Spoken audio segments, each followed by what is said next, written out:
Ci sta Federico, quell'altro amico mio con la 106 bianca, mi doveva portare la cintura a 4 punti, non me la portava. E questo per postarlo avanti niente? Niente, questo è fisso. Devi sbullonare. Vabbè, esatto. Fuoco alle polveri. Vai.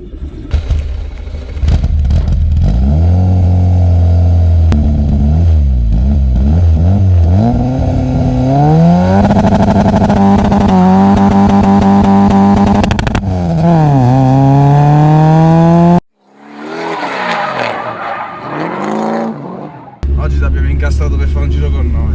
A me è un piacere, figurati. Allora, questa è la tua Peugeot 106 Rally 1003.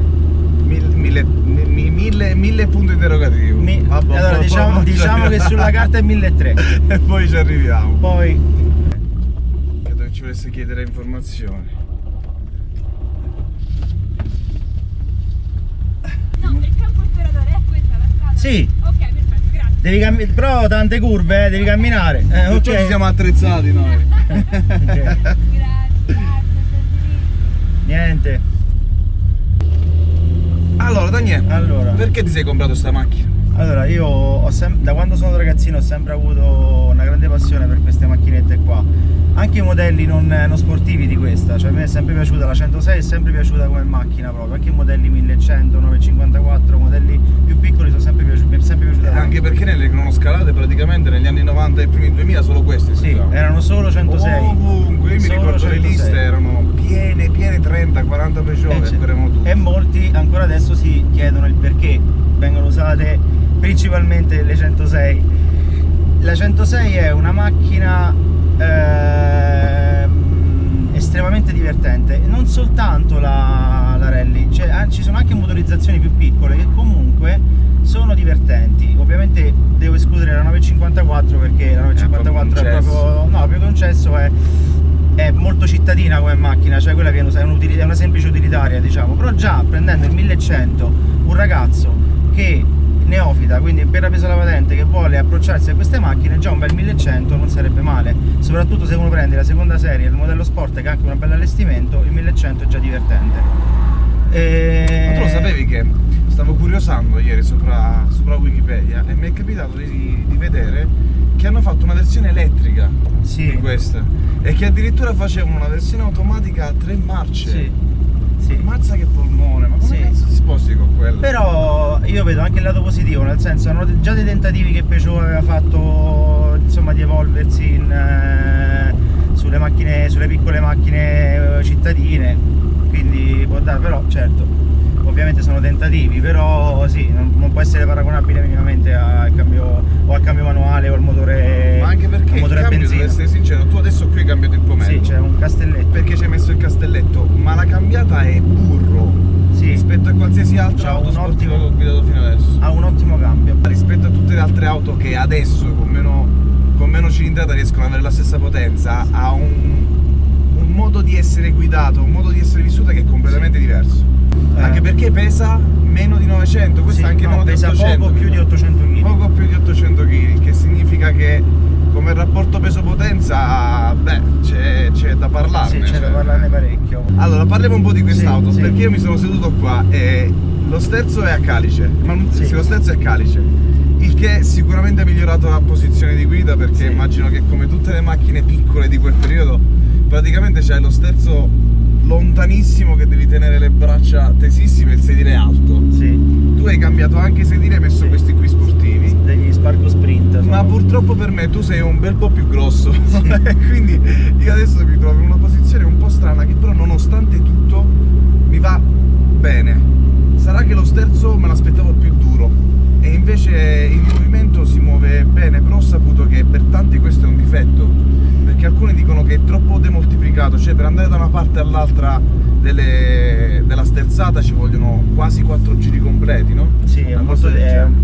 la cosa bella di questa macchina allora è soprattutto il fatto che non avendo, cioè, e diciamo per molti è un difetto, ma per certi, per i puristi invece è una grande cosa, è il non avere il servosterzo, non ha il servofreno, non ha niente, quindi tu stai proprio a diretto contatto con la strada, con l'asfalto, cioè tu senti tutto, senti buche, sconnessioni,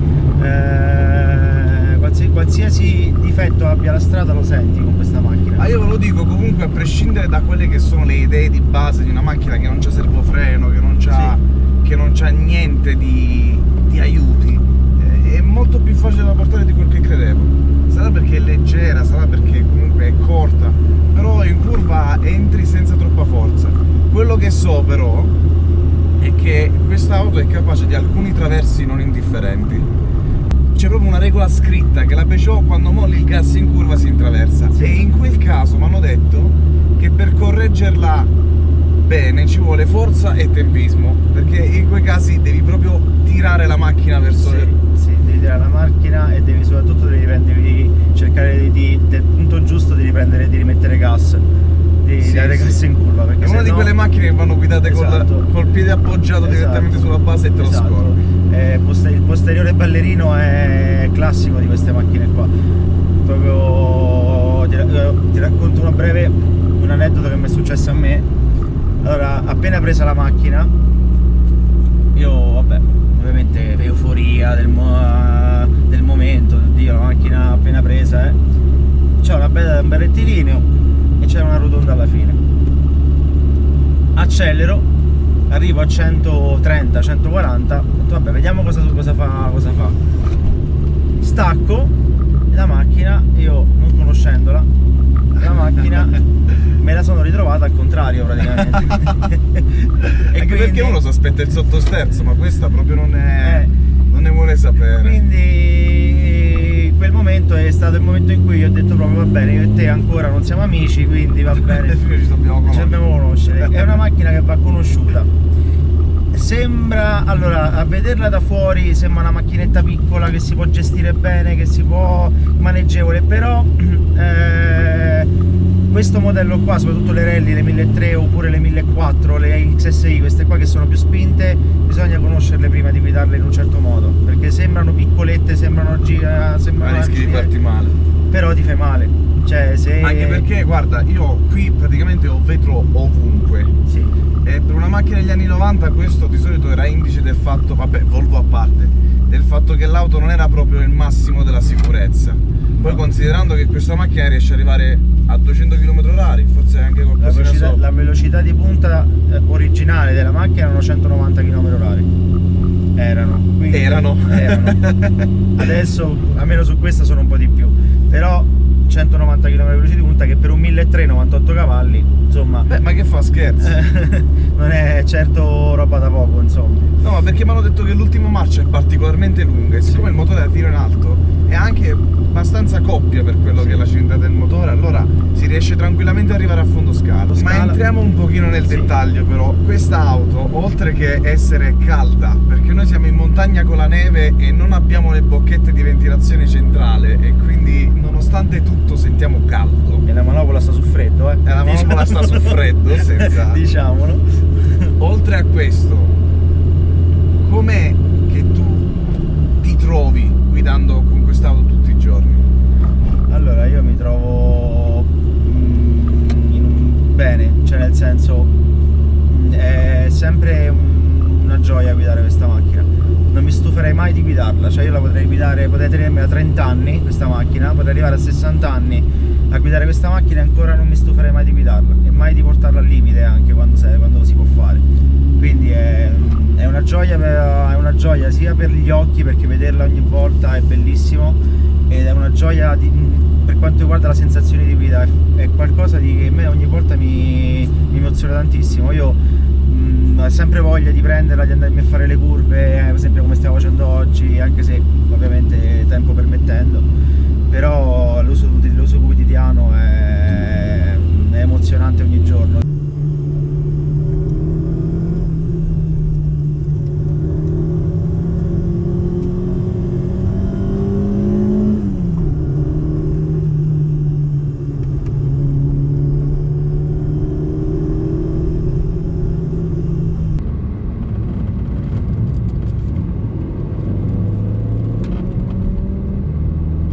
Tra l'altro non so se vedete nel frattempo il mio sorriso da deficiente, perché più la guido e più mi piace. Non ti rendi conto del dettaglio e della scelta stilistica di ogni dettaglio fino a che non ti ci trovi proprio a toccare toccarla con mano.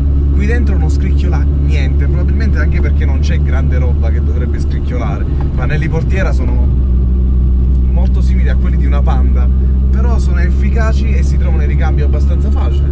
Sì, A parte quei difetti noti classici piccoli, si può tranquillamente pensare di utilizzarla tutti i giorni. Sì.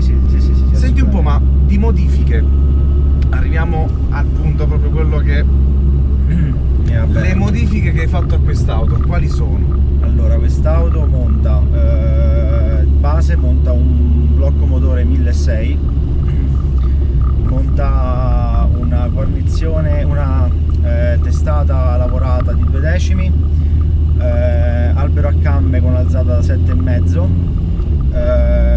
un'aspirazione con airbox, collettori 421 in acciaio, linea di scarico in acciaio della Ragazon e finale della Inox Car gruppo N, puleggia anche regolabile, quindi diciamo che di lavorazioni ce ne sono. Per un risultato finale di... l'hai mai bancata questa? Bancata ancora no, quindi non voglio ancora dire troppo, sbilanciarmi sulla cavalleria, ma vabbè, sicuramente indicativamente dovremmo stare intorno a quanti cavalli? A più di 110 dovremmo esserci arrivati. Che comunque parliamo sempre di una macchina da 800 kg. Certo. Insomma è un bel risultato. È un bel risultato. Io ancora non la tiro, tra un pochino ce ne fa un giro un po' più spinto. Sì. Volevo prima godermela e farci un po' di abitudine, perché ho detto la posizione di guida è un po' strana rispetto alla mia che è stradale e devo capire bene come inserirmi in curva, ma vi posso dire che per tutte le curve che mi sono trovato davanti adesso basta girare lo sterzo e la macchina entra. Non mi è capitato nemmeno sulla strada brecciata, nemmeno un pochino di sottosterzo, e non ho problemi di comunicabilità. Alcuni dicevano che lo sterzo non è reattivo, ma adesso non so se ci hai messo mano, ma qui non è proprio il caso. Allora il discorso è molto semplice, bisogna fare una differenza tra l'assetto originale e l'assetto che ho messo io. Questo l'assetto ha posteriori molle OMP, anteriori c'è il Bristol B4 che sono praticamente l'equivalente dell'originale, ma c'ha delle molle, c'ha molle della CONI. Quindi diciamo che la macchina originale, cioè quindi originale, parliamo di assetto originale, a parte che è molto più alta. Sì, certo, perché le facevano uscire con i cerchi in ferro perché loro sapevano che l'avrebbero portata in mezzo alle strade di montagna. E questa è una cosa meravigliosa di questa macchina, anche perché erano macchine predisposte già per essere modificate, quindi uscivano dalla fabbrica già con l'idea che il proprietario le portasse in garage e le smontasse completamente e per poi applicarci i pezzi da competizione, quindi molle alte, molle alte, cerchi in latta, sedili alti, perché comunque sapevano che andavano applicate delle staffe più basse, volante semplicissimo che veniva smontato, quello veniva, la maggior parte delle volte veniva smontato e veniva montato il calice automatico proprio, non c'erano proprio alternative, cioè era così proprio, andava così proprio. Anche perché dovevano riutilizzare i pezzi delle Peugeot Classic. Sì. E la cosa meravigliosa, si è rimesso a posto il tamburo del freno. Ha rifunzionato. Questa macchina si ripara da sola.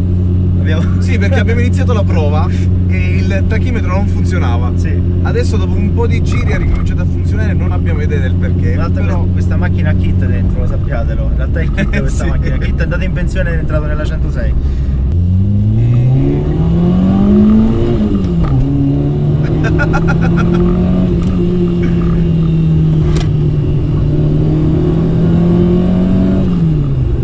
Mamma mia, quanto è sfiziosa! Allora, e ti dico un'altra cosa, normalmente la 106 Rally 1300 originale ha un rev a 7300, questa qua ha una centralina con rev a 8100. Però 8100 no, dai, io ti sconsiglio di farlo perché, perché poi entriamo in quel famoso discorso della curva. Vabbè. Se te la senti lo puoi fare, però allora io vi dico, il pedale sembra collegato al tuo cervello, che è collegato direttamente al motore. Premi l'acceleratore ed è istantaneo. Proviamo a entrare in curva un po' più forte.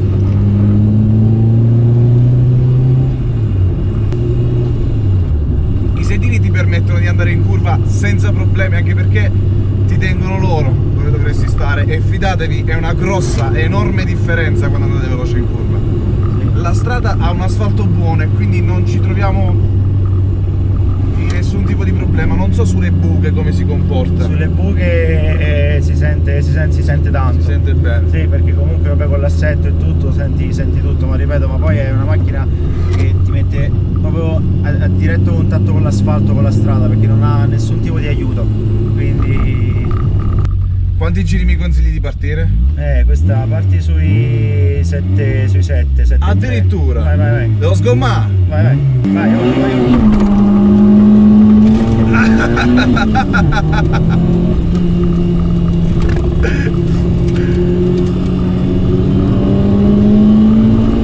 Oh mio Dio!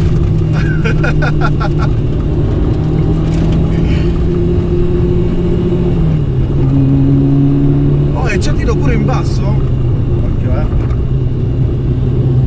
questa non perdona,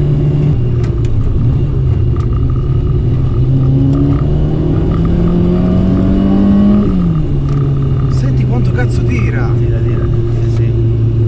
Certo, per far funzionare i freni devi pestare bello che forza. Sì. Poi questa monta dei freni baffati della Brembo devi premere parecchio. Devi andare parecchio. Sì. Ma dietro c'hai tamburo o c'hai C'hai dischi? tamburo. C'hai tamburo ancora. C'hai tamburo. Sì. Perché li preferivano che riuscivano a fare la macchina più stretta, anche perché non volevano far entrare in competizione la 106 con la 205. Sì.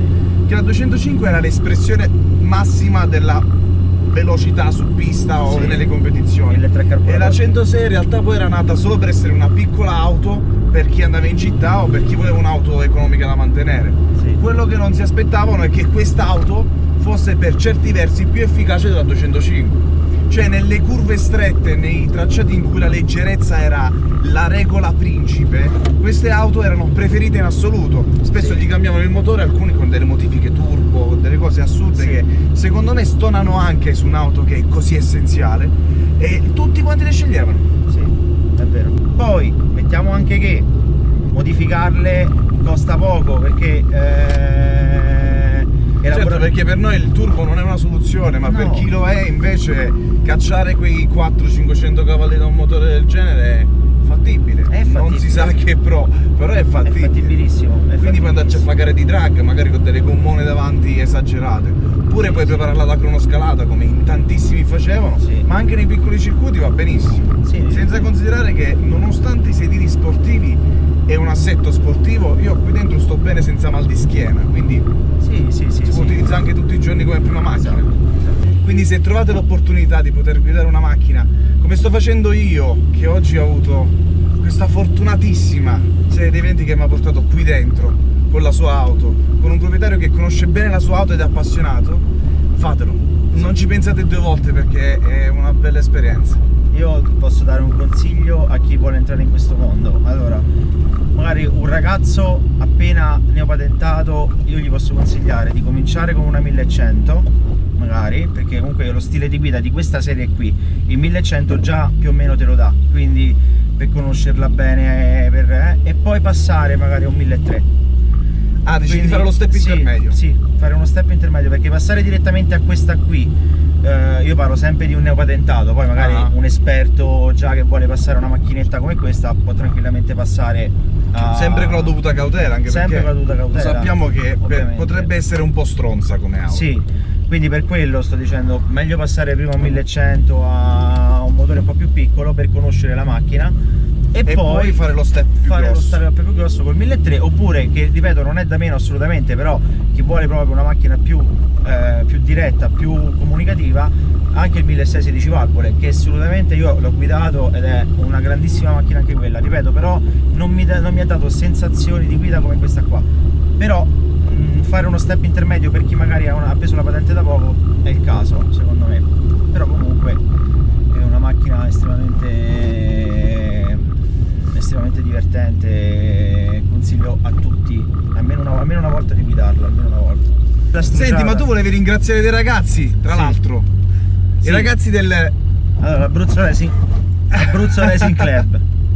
Sì, un gruppo di ragazzi abruzzesi che si riunisce ogni fine settimana, mi pare? Sì, allora abbiamo dei ritrovi alla sede, diciamo, principale, che si trova al bar Enigma per Colle di Preduro all'Aquila, ogni martedì sera. È un raduno mensile che facciamo, d'inverno, diciamo, stiamo sempre sotto un centro commerciale, mentre nelle stagioni calde sempre la notte stiamo al parcheggio superiore del centro commerciale La Sì, Guidona. ma fate bravi se andate la notte, non mi mettete a fare i pazzi, perché No, sennò... no, assolutamente, assolutamente, rispetto sempre delle regole. Ma più che un club siamo, diciamo, anche un club di appassionati, ma un gruppo di amici fondamentalmente, ci conosciamo da tanto tempo, ci scambiamo consigli, ci aiutiamo tra di noi, insomma è un bellissimo club in cui io mi trovo veramente molto bene. E poi mi hai detto di voler ringraziare una persona Allora- a te cara, una persona che col tempo è diventata tua migliore amica. Da quando c'è sta macchina. Il meccanico. Il meccanico lo devo ringraziare, l'officina è DM Auto di Michele e Mauro Barzini. Li devo ringraziare tantissimo perché hanno avuto sempre tanta pazienza con me, mi hanno sempre aiutato. La macchina si sta come sta adesso e anche in gran parte merito loro. Ed hanno fatto un bel lavoro, Hanno fatto io un bellissimo certifico. lavoro. Hanno fatto un bellissimo lavoro e veramente si meritano gli applausi per la pazienza soprattutto che hanno avuto nel fare questa macchina. E niente, Boh, la mamma non la vuoi ringraziare che ti ha fatto così bello? a me? A te! Non lo so se la devo ringraziare, guarda. Va bene, allora ci siamo. Io sono Genziano, lui è Daniele. Noi andremo sicuramente su tutti i nostri social, oltre che sul nostro canale YouTube. Ci trovate come Genziano su YouTube e lui ha anche un profilo Facebook che poi vi linkerò sotto nei commenti. I nostri social ve li riporto qui sotto, così potete andare a controllare quando pubblichiamo i nostri contenuti e anche tutto quel resto che facciamo. Per adesso è tutto. Mi raccomando, iscrivetevi se volete aiutarci a fare altri video, anche perché YouTube non ci paga, ci tengo a precisarlo. Quindi stiamo facendo tutto di tasca nostra come dei veri appassionati e la vostra iscrizione, la vostra presenza è molto molto gradita. Quindi per adesso è tutto. Genziano e Daniele vi salutano. Ciao. Scri scri!